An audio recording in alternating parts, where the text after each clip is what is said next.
तक।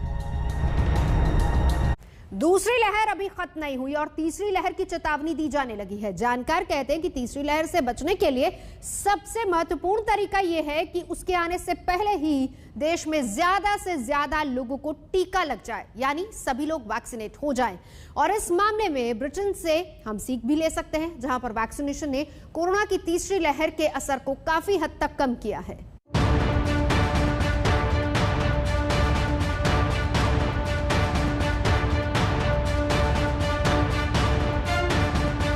भारत में दूसरी लहर चल रही है और ब्रिटेन में कोरोना की तीसरी लहर आ चुकी है, जिसकी पुष्टि वहां कोरोना के बढ़ते हुए केस कर रहे हैं। शुक्रवार को ब्रिटेन में 2 महीने बाद सबसे ज्यादा मामले सामने आए हैं। 28 मई को ब्रिटेन में 1 अप्रैल के बाद सबसे ज्यादा 4182 कोरोना केस दर्ज हुए। पिछले एक सप्ताह में वहां कोरोना संक्रमितों की संख्या 20,765 हो गई, जो पिछले सप्ताह के मुकाबले 24% ज्यादा है। बढ़ते मामलों को देखते हुए ब्रिटेन के वैज्ञानिक तीसरी लहर की आशंका जता रहे हैं, जिसका भारत से भी एक बड़ा कनेक्शन है। दरअसल ब्रिटेन में तीसरी लहर का जिम्मेदार भी वही कोरोना वेरिएंट है जो भारत में दूसरी लहर के लिए जिम्मेदार था। ये चिंता का विषय जरूर है, क्योंकि अभी लॉकडाउन जो है वो पूरी तरह खुल गए हैं और एक और स्टेप बचा है जून में उसको और नेक्स्ट स्टेप पर खोलने का। लेकिन अभी जो खुले हैं उसे एक्सपेक्टेड था कि केसेस बढ़ेंगे, लेकिन जो अभी थोड़ी रीएश्योरिंग चीज ये है कि जिस मात्रा में केस बढ़ रहे हैं उस मात्रा में हॉस्पिटलाइजेशंस नहीं बढ़ रही हैं, लेकिन उस मात्रा में नहीं बढ़ रही अगर हम पिछली वेव से कंपेयर करें। और जो डेथ्स हैं वो भी काफी कम हो रही हैं अगर पिछली वेव से उसको कंपेयर करते हैं। तो इसका एक कारण ये भी है कि जो केसेस हैं वो यंगर पॉपुलेशन में ज्यादा पाए जा रहे हैं, एल्डरली में नहीं पाए जा रहे। तो एज जो है वो वैसे भी प्रोटेक्टिव है। यानी भारत में जो कोरोना वेरिएंट कहर बनकर टूटा है, वो वेरिएंट ब्रिटेन में कम ताकतवर साबित हो रहा है, जिसकी वजह से ब्रिटेन में कोरोना के सीरियस केस कम दर्ज हो रहे हैं। और इसकी सबसे बड़ी वजह है बड़ी आबादी का वैक्सीनेशन। 28 मई तक ब्रिटेन में 58% आबादी यानी करीब 3 करोड़ 80 लाख लोगों को वैक्सीन की पहली डोज लग चुकी है, जबकि 2 करोड़ 40 लाख लोग ऐसे हैं जिन्होंने दोनों डोज ले ली है, जो कुल आबादी का 35% हिस्सा है।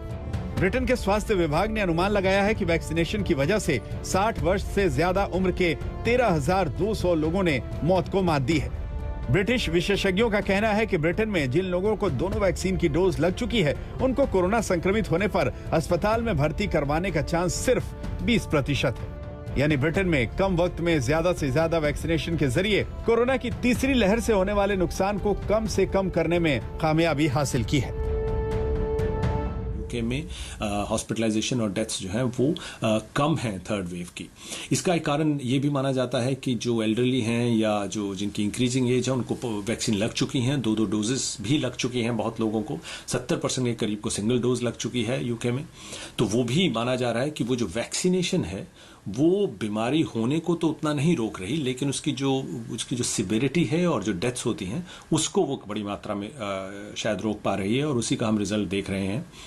इसका मतलब ये है कि जो थर्ड वेव अगर यूके में और फैलती है तो उम्मीद ये है कि उसकी जो घातकता है वो काफ़ी कम होगी, और जो वैक्सीन्स हैं उसका बहुत बड़ा रोल रहेगा हमें तीसरी वेव की जो शक्ल है उसको पूरा बदलने में, या कि हम कहें कि उसको बहुत ही मिनिमम रखने में।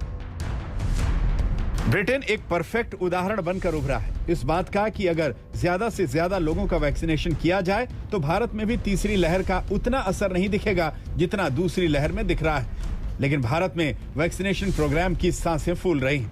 भारत में अब तक करीब 20 करोड़ 89 लाख लोगों को वैक्सीन लग चुकी है, जो कुल आबादी का करीब 15% है, जिसमें से सिर्फ 4 करोड़ 14 लाख लोगों को ही वैक्सीन की दोनों डोज लगी है। यानी सिर्फ करीब 3.1% आबादी का ही वैक्सीनेशन पूरा हो पाया है। 18 से 44 साल की उम्र के करीब 1.5 करोड़ लोगों को ही वैक्सीन लगी है।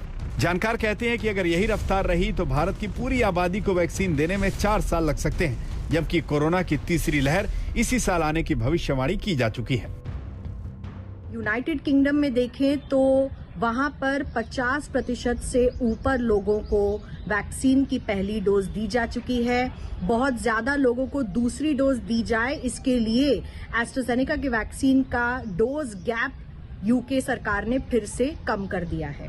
भारत में ये गैप अब भी 12 से 16 हफ्तों का है।